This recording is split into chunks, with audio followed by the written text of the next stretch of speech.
2018년 마지막 주일을 오늘 우리가 이렇게 맞이하고 있습니다. 지나온 한 해 동안의 주일에 우리가 요한복음의 말씀을 계속해서 들어왔는데 맞추려고 제가 이 계획을 짠 것은 아닌데 오늘 마지막 주일에 요한복음 1부의 이 마지막 부분입니다. 1부를 이제 이 마지막 주일에 마치게 되었어요. 요한복음 강의를 시작하면서 이 요한복음은 크게 두 부분으로 구분된다라고 설명드렸던 거 여러분 기억하십니까? 1부는 1장부터 12장까지 표적을 중심으로 기록이 되었기 때문에 표적의 책이라. 그리고 2부는 13장부터 20장 그리고 21장은 부록이기 때문에 포함을 시키셔도 되고 또 빼고 보셔도 크게 상관없어요. 십자가와 부활을 중심으로 기록이 되었기 때문에 이 영광의 책이다. 이렇게 두 부분으로 구분한다는 것을 말씀드렸습니다. 오늘은 이제 이 표적의 책의 결론부입니다. 이 말씀을 함께 공부하면서 2018년 이 마지막 주일에 이 표적의 책의 결론을 통해 우리에게 주시는 아주 강력한 하나의 메시지가 있어요. 이 메시지를 함께 귀를 기울이려고 합니다. 자, 먼저 오늘 말씀을 통해서 보아야 할 것 첫 번째는 이 말씀의 확실성과 엄중성입니다. 오늘 함께 읽은 37절을 보시면 예수님이 사람들 앞에서 많은 표적을 행하셨지만 사람들이 믿지 않았다고 말씀하는 것을 읽을 수가 있습니다. 어느 정도로 주님이 많은 표적을 행하셨는가? 자, 요한복음 20장 30절을 참고하면 예수께서 제자들 앞에서 이 책에 기록되지 아니한 다른 표적도 많이 행하셨으나, 그리고 심지어 요한복음 21장 25절에서는 이렇게 말씀합니다. 예수께서 행하신 일이 이 외에도 많으니 만일 낱낱이 기록된다면 어떻게 말씀하나요? 그 다음에 이 세상이라도 이 기록된 책을 두기에 부족할 줄 아노라. 다시 말해서 예수님이 하나님께로부터 오신 하나님의 아들이시고 세상을 위해 자신을 내어주시는 메시아시다. 여기에 대한 증거는 차고 넘친다는 것입니다. 하지만 이와 같은 차고 넘치는 증거에도 불구하고 사람들은 예수님을 믿지 않았다고 말씀합니다. 자, 그 한 가지 이유를 오늘 38절에서 이렇게 말씀하고 있어요. 함께 38절 보겠습니다. 시작. 이는 선지자 이사야의 말씀을 이루려 하심이라. 이르되 주여 우리에게서 들은 바를 누가 믿었으며 주의 팔이 누구에게 나타났나이까 하였더라. 자, 사람들이 예수님의 표적을, 그렇게 많은 표적들을 보고도, 증거들을 보고도 예수님을 믿지 않은 이유가 선지자 이사야의 말씀을 이루려 하심이라. 이사야 선지자의 말씀을 이루려 하심이라. 이사야는 예수님이 오시기 약 700여 년 전에 활동했던 선지자이죠. 이 사람은 구약 선지자들 중에서도 상당히 독보적인, 예수님을 다른 선지자들과 달리 고난받는 하나님의 종으로서 예언한 아주 독보적인 선지자입니다. 이 38절에서 인용한 구절이 이사야 53장 1절인데 이 고난받는 종이신 예수님에 대해서 노래한 부분 중에서 사람들이 예수님께 보일 반응을 지금 인용을 한 거예요. 주목할 것은 예수님이 행하신 그 많은 표적들을 보고도 예수님을 도무지 믿지 않았던 사람들은 다름 아닌 이사야가 예언했던 이 말씀을 성취하고 있다는 것입니다. 간단히 말해서 사람들의 완고한 불신에도 불구하고 결국 이루어지는 것은 무엇이다? 하나님의 말씀이라는 것입니다. 하나님의 말씀. 이것은 우리가 요한복음 11장에서 가야바를 통해서도 보았던 사실이에요. 사람이 아무리 제 뜻대로 행한다 할지라도 결국 이루어지는 것이 무엇이라고 했나요? 하나님의 말씀을 봉사하면서 하나님의 말씀을 이룰 뿐이다. 아무리 완고하게 행하고 고집을 세운다 해도 결국 이루어지는 것은 하나님의 말씀일 뿐이다. 그만큼 하나님의 말씀은 확실하다는 거예요. 여러분, 하나님의 말씀은 한번 따라 합시다.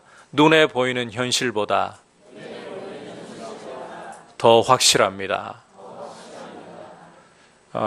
간혹 가다가 이 광고나 우리가 종종 이제 군데군데에서 발견할 수 있는 이야기들 중에 하나가 눈에 보이는 것이 확실하고 보이는 것을 믿으세요라고 이야기하잖아요. 하지만 눈앞에 보이는 이 현실보다도 더 확실한 현실은 하나님의 말씀입니다. 오늘 우리 박순옥 권사님 기도하시는 중에 히브리서 11장 말씀을 인용하시면서 그 3절에 눈에 보이는 이 세계가 보이는 것으로 나타난 게 아니라 보이지 않는 하나님의 말씀의 결과물로 이루어졌다. 이 부분 인용하셨죠. 제가 참 어떻게 기도를 준비를 하셔도 이렇게 성령께서 이끌어 주신 거겠죠. 여러분, 이 눈앞에 보이는 세계도 하나님의 말씀의 결과물일 뿐이에요. 따라서 눈에 보이는 현실보다 더 확실한 것이 무엇이다? 하나님의 말씀이에요. 여러분, 이것이 하나님의 말씀이라면 성도는 눈앞에 보이는 현실을 따라가야 할까요? 그렇지 않으면 가장 확실한 하나님의 말씀을 따라가야 될까요? 하나님의 말씀을 따라갈 수 있기를 축복합니다. 이 견고한 반석 위에 서는 길이에요. 이에 더해서 한 가지, 저는 하나님의 말씀의 엄중함에 대해서도 오늘 말씀을 통해 여러분께 강조하고 싶습니다. 우리 48절부터 50절까지로 건너가서 함께 읽겠습니다. 시작. 나를 저버리고 내 말을 받지 아니하는 자를 심판할 리가 있으니 곧 내가 한 그 말이 마지막 날에 그를 심판하리라. 내가 내 자의로 말한 것이 아니요 나를 보내신 아버지께서 내가 말할 것과 이를 것을 친히 명령하여 주셨으니 나는 그의 명령이 영생인 줄 아노라. 그러므로 내가 이르는 것은 내 아버지께서 내게 말씀하신 그대로니라 하시니라. 자, 48절 전반부를 히브리 어법을 따라서 읽어보면 주님을 저버리는 것은 곧 무엇을 받지 않는 것이라고 설명하고 있나요? 주님의 말씀을 받지 않는 것이다. 여러분, 주님을 저버리는 것은 그분의 말씀을 받지 않는 것과 동일한 거예요.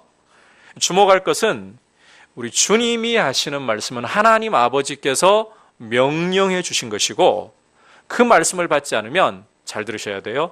그 말씀이 예수님이 아니라 오히려 그 말씀이 마지막 날에, 최후 심판 날에 어떻게 한다? 심판한다. 그만큼 이 하나님의 말씀은 믿지 않는 자에게, 불순종하는 자에게 심판을 가져오는 엄중한 말씀이라는 거예요. 말씀의 엄중성을 보여주고 있어요. 자, 하나님 말씀이 얼마나 준엄한가, 엄중한가, 성경 곳곳에서 이와 같은 신뢰들이 드러나고 있지만 그 중에서도 가장 대표적인 곳은 열왕기상 13장이라고 저는 단언을 하고 싶습니다. 열왕기상 13장을 이해하기 전에 잠깐만 배경을 설명을 드리면 북이스라엘을 세운 초대 왕 이름 여러분 알고 계십니까? 여로보암이죠. 이 여로보암이 나라를 세운 후에 자꾸 사람들이 성전이 남쪽 유다에 있잖아요. 절기가 되면 자꾸 내려간단 말이에요. 그러다 보면 사람들이 원래 다윗 왕가로 마음이 쏠릴까 봐 겁이 나가지고 어떤 조치를 하는가 하면 베델과 단이라는 곳에다가 이 제단을 만들고 금송아지들을 세워가지고는 이스라엘 사람들아 보라, 이것이 바로 너희를 애굽에서 인도한 신이라.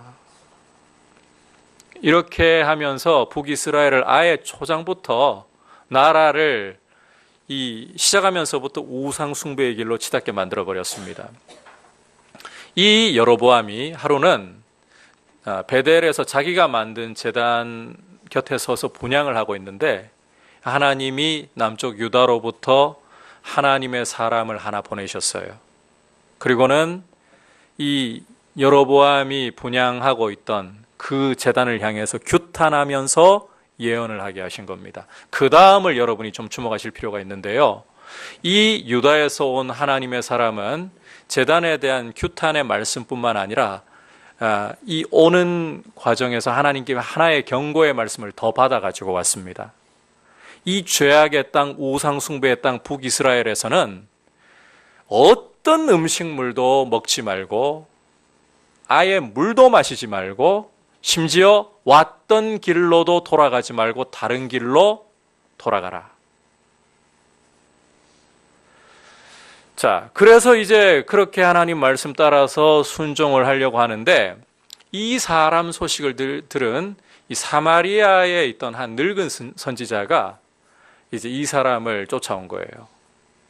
그리고는 이 유다에서 온 하나님의 사람에게 천사를 통해서 하나님이 말씀을 주셨다. 우리 집에 들어와서 대접을 받고 가라. 여기서요, 이 유다에서 온 하나님의 사람이 분별을 했어야 돼요. 그런데 하나님의 말씀이라고 하니까 그만 솔깃해가지고 자기도 모르게 분별할 생각하지 않고 이 사마리아에서 온 늙은 선지자를 따라, 거짓 선지자예요, 집에 들어가서 함께 먹고 마시고 말았습니다. 그러는 중에 식탁에 앉아서 식사가 끝나지도 않았는데 하나님의 말씀이 이 거짓 선지자에게 임해서 말씀을 어긴 그 하나님의 사람을 향해 경고하죠. 내가 길을 가다가 사자에게 찢겨 죽으리라. 여러분, 거짓 선지자가 아닙니다. 하나님의 말씀을 받아 전했던 참 하나님의 사람이었습니다. 그런데 하나님의 말씀이 얼마나 엄중한가, 준엄한가, 심지어 하나님의 사람조차도 하나님의 말씀을 어겨버렸을 때에 사자를 보내셔서 그 사람을 찢게 하실 정도로, 이걸 물론 보편화시키면 안 돼요. 이 말씀을 특별 케이스예요. 하도 북이스라엘이 타락해 있으니까 하나님이 특별 케이스로 이 말씀을 주신 것이고, 이 하나님의 사람 지옥 갔을까 이런 생각하시면 안 돼요. 전혀 그런 의도 아니에요. 핵심은 이거예요. 하나님의 사람조차도 하나님의 말씀을 어기고 불순종할 때에 하나님이 사자를 보내서 찢어버리게 하실 정도로 하나님의 말씀이 어떠하다? 준엄하다는 거예요. 엄중하다는 것입니다. 하나님의 말씀은 불순종에 대해서 이렇게 엄중한 경고를 주고 있어요. 여러분, 하나님의 말씀보다 더 확실한 것은 없습니다. 동시에 하나님의 말씀보다 더 준엄한 것은 없습니다. 성도는 이와 같은 확실한 말씀 앞에서 겸손히 귀를 기울이고 두렵고 떨림으로 하나님의 말씀을 순종하고자 힘을 써야 할 줄 믿습니다. 이게 오늘 말씀을 통해 보여주는 첫 번째 도리입니다. 자, 이어서 오늘 말씀은 이제 불순종과 관련해서 하나님의 절대 주권을 보여주고 있어요. 자, 앞서 많은 표적을 증거로 주셨지만 사람들이 예수님을 믿지 않았고 이것은 결국 이사야의 예언을 이루는 것이라고 말씀을 했었죠. 하지만 이와 같은 예수님을 거부하는 불순종에 대해서 보다 구체적인 이유를 이제 이어지는 39절부터 41절에서 추가로 주시고 있습니다. 함께 읽어보겠습니다. 시작. 그들이 능히 믿지 못한 것은 이 때문이니 곧 이사야가 다시 일러스되 그들의 눈을 멀게 하시고 그들의 마음을 완고하게 하셨으니 이는 그들로 하여금 눈으로 보고 마음으로 깨닫고 돌이켜 내게 고침을 받지 못하게 하려 함이라 하였음이더라. 이사야가 이렇게 말한 것은 주의 영광을 보고 주를 가리켜 말한 것이라. 자, 사람들이 예수님을 믿지 않았던, 능히 믿을 수 없었다라고 표현하고 있죠. 능히 믿을 수 없었던 구체적인 이유가 무엇입니까? 자, 말씀을 가만히 읽어보면 따로 주어를 표기하지 않았지만 주어는 분명합니다. 하나님이 사람의 눈을 멀게 하시고 사람의 마음을 완고하게 하셨기 때문이라고 요한은 이사야 말씀을 인용해서 설명하고 있어요. 하나님이. 설마 우리가 잘못 본 거 아니겠죠? 요한이 말씀을 각색한 것 아니겠죠? 어떻게 하나님이 사람들의 눈을 멀어버리게 만드시고 마음을 완고하게 만들어버리실 수 있단 말입니까? 우리가 너무나도 잘 알고 있는 이 기독교의 근간이라고 할 수 있는 요한복음 3장 16절에서 하나님이 세상을 이처럼 사랑하사 독생자를 주셨으니라고 말씀하고 있는데, 그렇게 세상을 사랑하는 분이 왜 사람들의 눈을 멀게 만들고 사람들의 마음을 완고하게 만드신단 말입니까? 이게 현실인가요? 구약 선지자들을 통해서는, 특히 에스겔 33장 11절을 통해서는 하나님은 악인이 죽는 것을 결단코 기뻐하지 않는다. 오히려 악인이 돌이켜서 살기를 원한다라고 분명히 말씀하시거든요. 그러한 분이 왜 사람들의 눈을 멀어버리게 만드시는 것인가? 어떻게 해서 사람들의 마음을 완고하게 만드실 수 있단 말인가? 오히려 다쳤던 사람의 이 눈도 열어주시고 굳어있던 사람의 마음도 부드럽게 해주셔서 말씀을 깨닫고 예수님 믿도록 도와주셔야지. 어떻게 이런 일을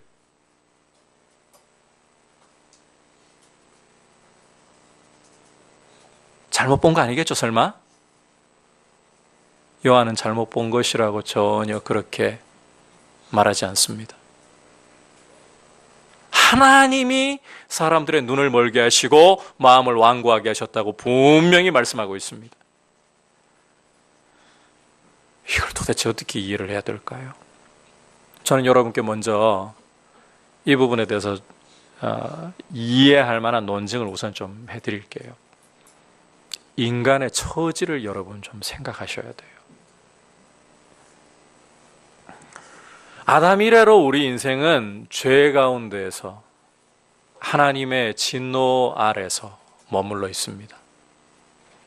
이런 인생에게 오히려 하나님이 독생자를 아끼지 않고 내어주시고 표적을 통해서 예수님이 하나님의 아들이시고 유일한 구원의 길이시라는 것을 증거해 주셨습니다.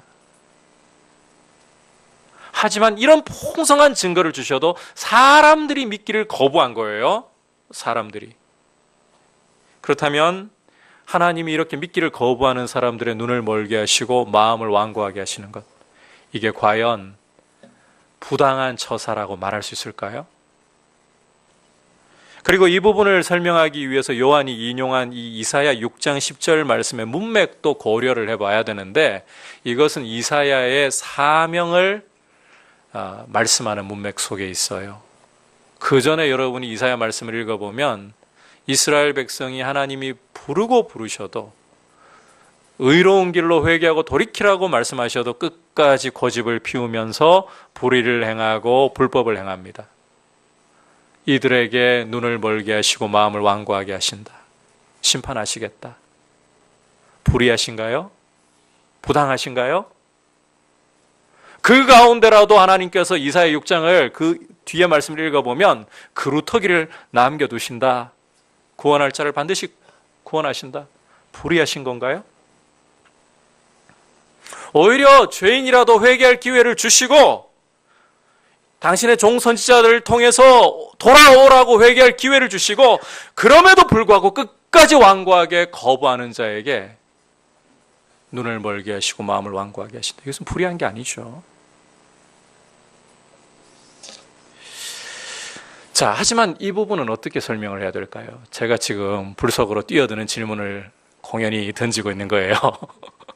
이 부분은 도대체 어떻게 설명을 해야 될까요? 요한복음 자체의 진술을 들어보면, 자, 하나님 아버지께서 이끌지 않으시면 아무도 예수님께로 나올 자가 있다, 없다? 없다.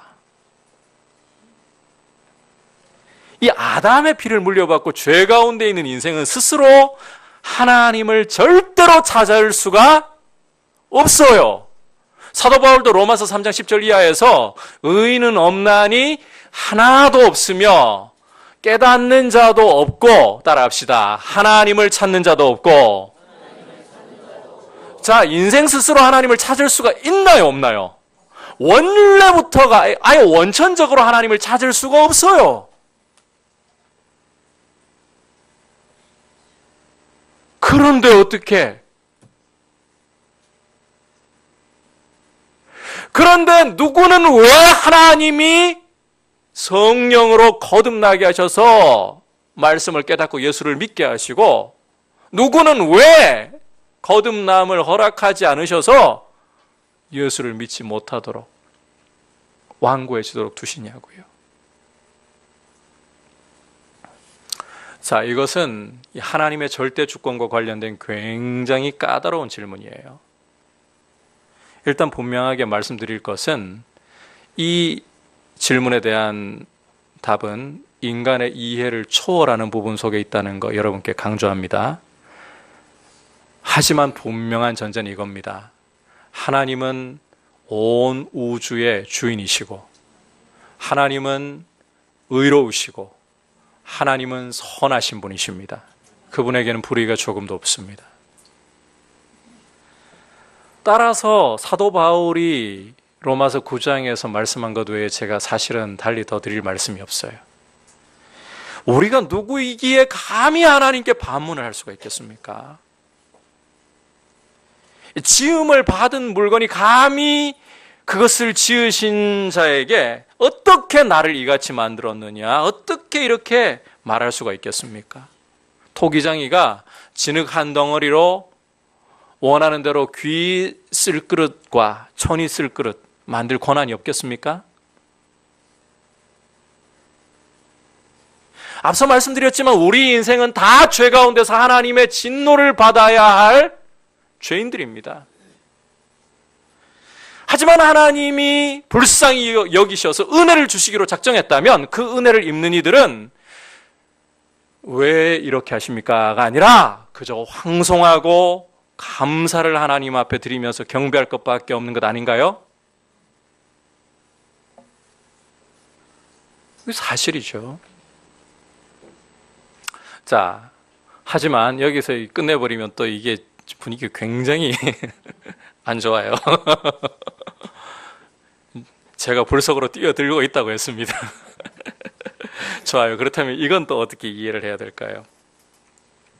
하나님이 절대 주권으로 하고자 하는 자를 긍휼히 여기시고 하고자 하는 자를 완고히 만드신다.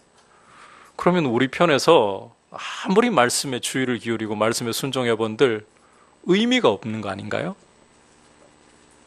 어차피 하나님이 선택하신 사람이라면 내버려둬도 구원받고 영생 얻을 것이고, 아무리 노력을 하고 정말 하나님 말씀에 순종하기 위해서 이 자기 몸을 뼈까지 갈아버리는 것 같은 그런 수고를 해도 하나님이 선택하지 않으셨다.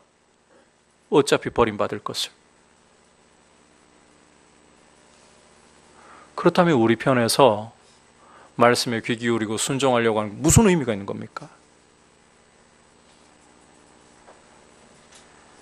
자, 이 부분에 대한 답변은 여러분 잘 들으셔야 돼요. 하나님의 절대 주권은 인간의 책임을 결코 배제시키지 않는다는 것입니다.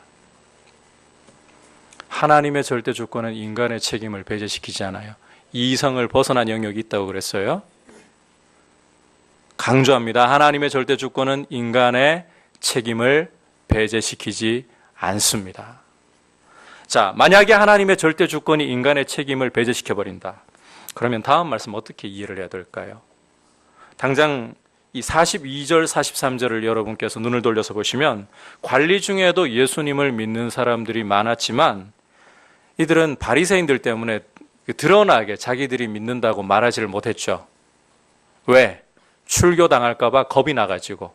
자, 그러면 요한이 이 부분을 보면서요, 어차피 뭐 예수를 믿었으니까 너희들 선택받았네, 괜찮아, 이렇게 넘어가 버리고 있나요? 아니에요. 말씀을 잘 보시면요, 이들은 사람의 영광을 하나님의 영광보다 더 사랑하였다라고 해설을 달면서 아주 신랄하게 이들의 행동에 대해서 책망하고 비판하고 있어요.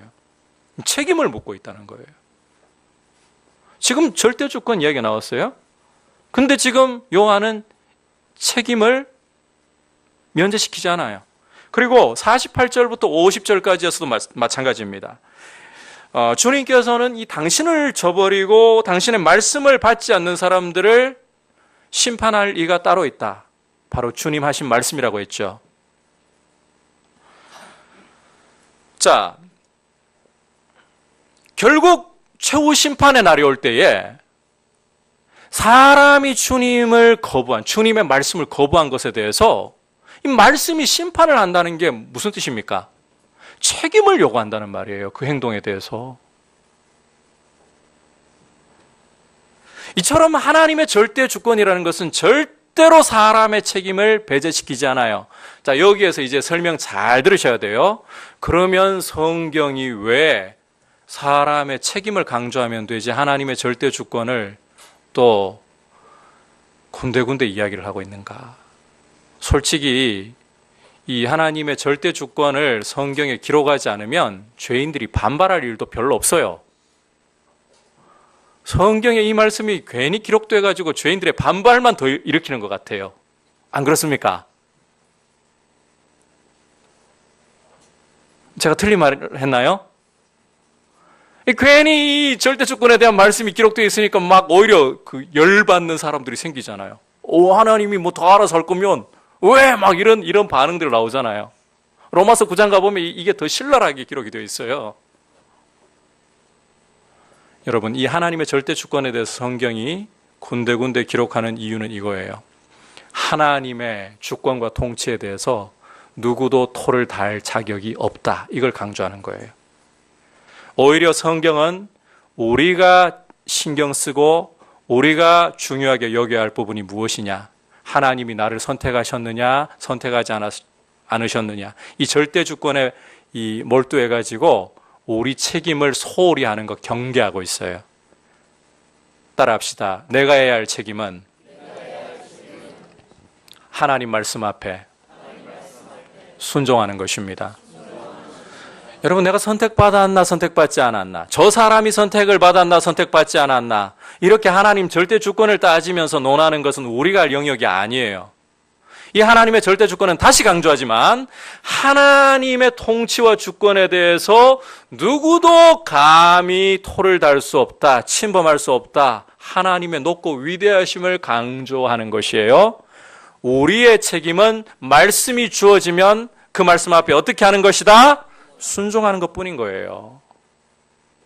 선택받았나 선택받지 않았나, 이거 고민하지 마시라 했죠. 이제 성경을 읽을 때요, 여러분께 말씀드렸지만 하나님의 절대 주권에 대해서 강조하는 것, 이거 하나님께서도 참 이 죄인들의 반발을 모르시고서 이거 기록하셨을까요?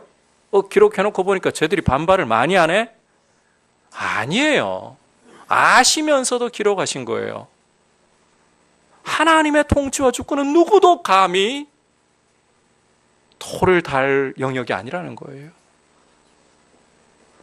우리는 그 완전한 하나님의 통치 앞에 겸손히 엎드리면서 우리의 책임은, 하나님의 절대 주권을 통해서 우리에게 주어지는 책임은 오히려 말씀이 주어지는 대로, 구체적으로 주어지는 대로 순종하면 되는 거예요.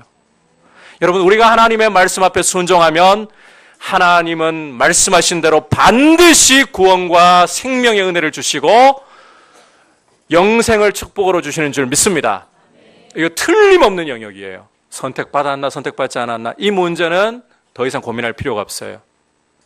말씀에 순종하면 하나님은 신실하셔서 하나님의 말씀에 순종하는 자에게 반드시 약속대로 복을 주시는 것입니다. 이게 우리가 초점을 잊지 말고 붙잡아야 할 부분이에요. 자, 하나님의 절대 주권에 대해서 여러분 이제 이해를 좀 하시겠죠? 이걸 가지고 우리가 논증하고 따지라고? 아니에요. 하나님의 완전한 통치 앞에 누구도 토를 달거나 대꾸할 수 없고 그 의로우심 앞에 그냥 엎드리라는 거예요. 우리의 책임은 뭐라고요? 말씀하시면 순종하는 거예요. 이제 이어지는 말씀에서 이 부분을 아주 강력하게 보여주면서 결론을 주고 있습니다. 자, 우리에게 하나님이 무엇을 원하시느냐, 따라합시다. 이게 오늘 핵심 메시지예요. 믿고 영생을 얻으라. 자, 이제 요한복음 1부의 최종 결론입니다. 이 부분은 예수님의 말씀 그 자체로 지금 마무리가 되고 있는데, 자, 앞서 하나님의 절대 주권은 절대로 인간의 책임 배제하지 않는다 했습니다. 따라서 우리 편에서 누가 하나님의 은혜를 입었느냐 입지 않았느냐 이거 따지지 말고요, 순종하면 된다 했어요. 자, 이제 그걸 잘 보여주는 말씀 함께 보도록 할게요. 44절부터 47절까지 한 목소리로 보겠습니다. 시작. 예수께서 외쳐 이르시되 나를 믿는 자는 나를 믿는 것이 아니요 나를 보내신 이를 믿는 것이며 나를 보는 자는 나를 보내신 이를 보는 것이니라. 나는 빛으로 세상에 왔나니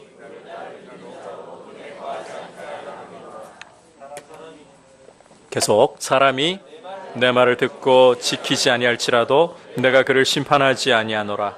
내가 온 것은 세상을 심판하려 함이 아니요 세상을 구원하려 함이로라. 자, 말씀을 보시면 여기에 명령어로 된 거는 따로 없어요. 하지만 말씀을 여러분 잘 주의해서 보셔야 돼요. 예수님을 믿는 사람은 단순히 예수님만이 아니라 누구를 믿는 것이다? 하나님 아버지를 믿는 것이다. 예수님을 보는 것은 단순히 예수님만을 보는 것이 아니라 누구를 보는 것이다? 하나님 아버지를 보는 것이다. 이어서 이렇게 예수님이 이 땅에 오신 목적이 이 빛으로 오셔서 세상을 심판하려는 것이 아니라 구원하시려는 것이다. 그리고 49절, 50절 읽진 않았지만 여러분이 눈으로 따라와 보시면요. 주님의 말씀은 자의로 하시는 말씀이 아니고 아버지께로부터 다 받았고 그 명령이 무엇이다? 영생이다. 여기에서요, 명령어는 하나도 없지만 자, 믿어야 영생을 받는다. 예수님을 믿어야 하나님 아버지를 믿는 것이고 예수님을 영접해야 하나님 아버지를 영접하는 것이고 그것은 영생이다. 여기에 명령어는 없지만 분명한 명령어가 들어있어요. 보이지 않는 명령어가. 믿고 영생을 받으라는 거예요. 분명한 책임을 말씀하는 거예요. 하나님의 절대 주권을 앞에서 이렇게 강조해도요, 결국 우리가 정작 힘써 따라야 할, 붙잡아야 할 책임은 무엇이다? 믿고 영생을 받으라는 것입니다. 이게 요한복음 1부의 결론입니다. 여러분, 이보다 중요한 것은 없습니다. 사실 요한복음 1장부터 이 12장까지 많은 내용을 가지고 우리가 말씀을 보았지만 줄곧 계속 이어져 왔던 한 가지 메시지가 있어요. 바로 이 생명의 주 예수 그리스도를 믿고 영생을 받으라는 거예요. 여러분, 이 죄악으로 어둠에 처해 있고 하나님의 진노 아래 있는 세상에게 하나님은 당신의 독생자를 주셨습니다.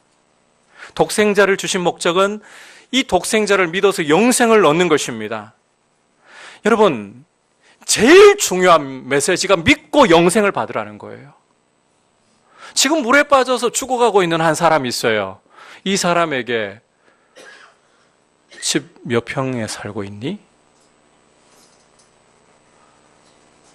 통장에 저축해 놓은 돈이 얼마니? 어느 학교 졸업했니? 차는 뭘 타고 다니니? 이렇게 물으면 뭐 하는 겁니까? 미친 짓을 하는 거죠. 지금 불이 활활 타고 있는 집안에 갇혀 있는 사람에게 창을 들여다보면서요, 지금 불 타고 있는 집 몇 평이야? 그 안에 저 혹시 돈다발 넣어둔 거 없어? 뭐 하는 짓입니까? 미친 짓을 하는 거죠. 지금 당장 죽어가는 사람에게 가장 중요한 문제가 뭡니까? 살리는 거예요, 살리는 것. 제가 부교육자 시절에요, 폐암 말기 환자분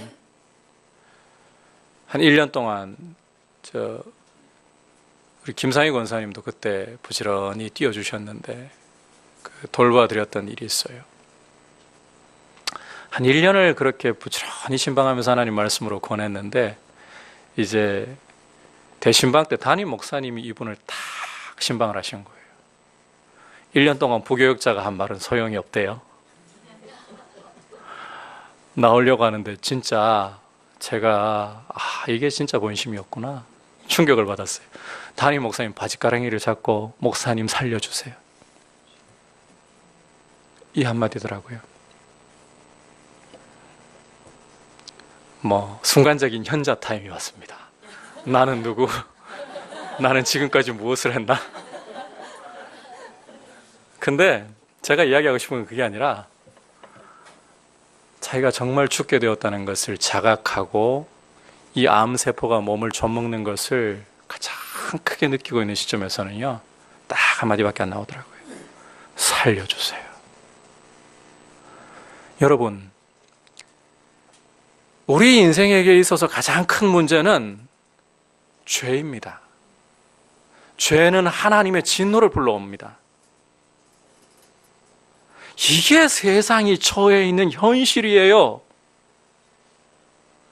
아니, 목사님, 그건 지금 교회 안에서가 아니라 밖에서 전해야 될 메시지 아닐까요? 여러분, 교회에 출석하는 것이 중요한 것이 아니라 지금 이 하나님이 독생자를 보내신 무대가 어딥니까? 세상은 넓은 무대이고요.